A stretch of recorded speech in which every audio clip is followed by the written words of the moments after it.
नमस्कार। दिव्य दर्शन चैनल में आप सभी लोगों का स्वागत है। भोलेनाथ महादेव आप सभी की मनोकामनाओं को पूरा करें। दोस्तों, शादी के बाद हम सभी चाहते हैं कि हमारे घर में भी एक नन्हा मुन्ना मेहमान आए, हमारे आंगन में खेले, हमारे आंगन में किलकारियाँ गूंजे। सभी चाहते हैं कि एक नन्हा मुन्ना बाल गोपाल हमारे घर में भी अठखेलियाँ करे। दोस्तों, लेकिन कभी कभी कुछ ऐसी परेशानियां हो जाती हैं, चाहे मेडिकल टर्म्स की वजह से हो या कुछ ऐसी बाधाएं आ जाती हैं अनावश्यक रूप से, जो हमें संतान सुख में बाधा पहुंचाती हैं। तो आज के वीडियो में इसी बारे में बात करेंगे कि अगर जीवन में कुछ ऐसी समस्याओं से आप गुजर रहे हैं कि अभी तक आपके घर में किसी संतान ने जन्म नहीं लिया, संतानोत्पत्ति नहीं हुई है, तो इस नवरात्रि में ऐसा कौन सा उपाय करें जिसको करने से माता रानी की कृपा से आपके घर में भी एक नन्हे मुन्नी जान आए, एक नन्हा मुन्ना बाल गोपाल आए, आपकी गोद में खेले। तो आइए वीडियो शुरू करते हैं। वीडियो शुरू करने से पहले आप सभी से रिक्वेस्ट है कि मेरे चैनल पर नए हैं तो मेरे चैनल को सब्सक्राइब ज़रूर करें, बेल आइकन को प्रेस करें, पसंद आता है तो शेयर ज़रूर करें। दोस्तों, जब तय होती है तो सबसे पहले गोद भराई ही की जाती है। गोद भराई करने का मेन उद्देश्य यही होता है कि जब ये शादी करके ये नववधु हमारे घर में आए तो हमारे वंश को आगे बढ़ाए, हमारे वंश को नई ऊंचाइयों तक लेके जाए। ऐसा यशस्वी तेजस्वी पुत्र रत्न या किसी भी संतान की प्राप्ति हो जो हमारे वंश का नाम रोशन करे। लेकिन कभी कभी कुछ ऐसे टर्म्स हो जाते हैं, चाहे वो मेडिकल हो या कुछ ऐसी बाधाएं होती हैं जो संतानोत्पत्ति में जो है हमें बाधा डालती हैं, हमारे घर में किसी भी संतान का जन्म नहीं हो पाता है। जब ऐसी चीज़ें होती हैं तो जो स्त्री होती जो संतान उत्पत्ति नहीं कर पा रही, वो अंदर ही अंदर टूटती चली जाती है।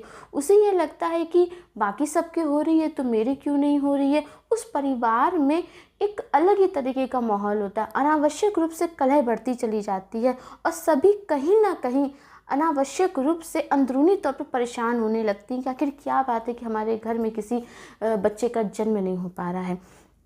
कोई बात नहीं, आप बहुत सारे ऐसे उपाय हैं ज्योतिष शास्त्र में बताए गए हैं, बहुत सारे ऐसे उपाय पुराणों में शास्त्रों में बताए गए जिसको करने से कोई भी बाधा है तो वो भी दूर हो जाएगी और माता रानी की कृपा से आपके घर में भी संतान की प्राप्ति ज़रूर होगी। अब करना क्या है उस बारे में बात करते हैं। मैं उपाय बताने से पहले आप सभी से एक बात कहना चाहूँगी कि जो मैं उपाय बता रही हूँ उसको उपाय बताने के बाद एक बहुत इम्पॉर्टेंट बात बताऊँगी, उसको ज़रूर फॉलो कीजिएगा। और ये बात सारे उपाय के अंतर्गत रखते हुए मैं आपको बता रही हूँ। जब उपाय आप करते हैं तो उपाय क्यों नहीं लगता है, वो मेन फैक्ट वो है। तो सबसे पहले उपाय के बारे में बात करते हैं।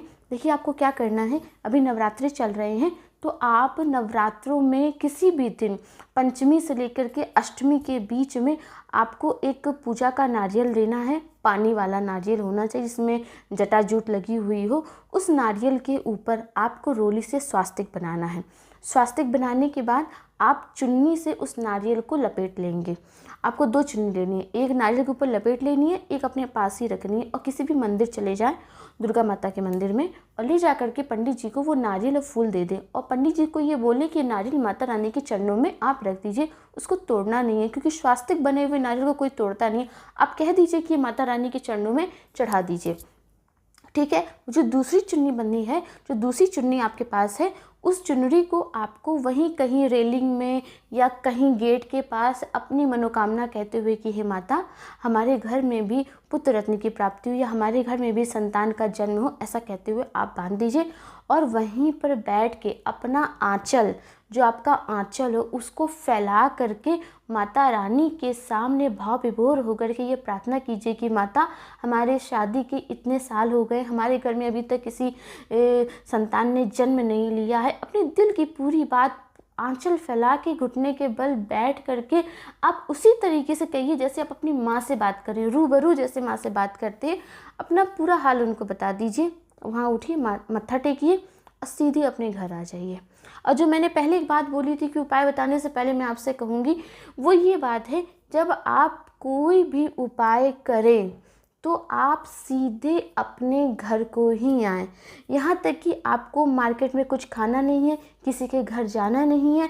ऐसा मैं इसलिए कह रही हूँ कि अगर आप जैसे मंदिर गए, मार्केट में आपने कुछ खा लिया, कुछ भी एनीथिंग एल्स आपने कुछ भी खा लिया, या आप किसी के घर चले गए, अपने नाते रिश्तेदार के घर चले गए, तो वो जो ऑरा, वो जो एनर्जी आप मंदिर से लेके आते हैं वो उसी के यहाँ चली जाती, वो उसी को लग जाती है। तो फिर आपके पूजा का कोई फल नहीं मिलता। आपको विश्वास ना हो तो आप ऐसा करके देख लीजिए, आप जो मनोकामना मांगेंगे वो आपकी नहीं पूरी होगी। आप जिसके घर में जाएंगे उसके यहाँ कुछ अच्छा हो जाएगा। इसीलिए जब भी कोई उपाय करें सीधे अपने घर को आएँ, अपने घर आकर के आपको जो खाना पीना है वो करें।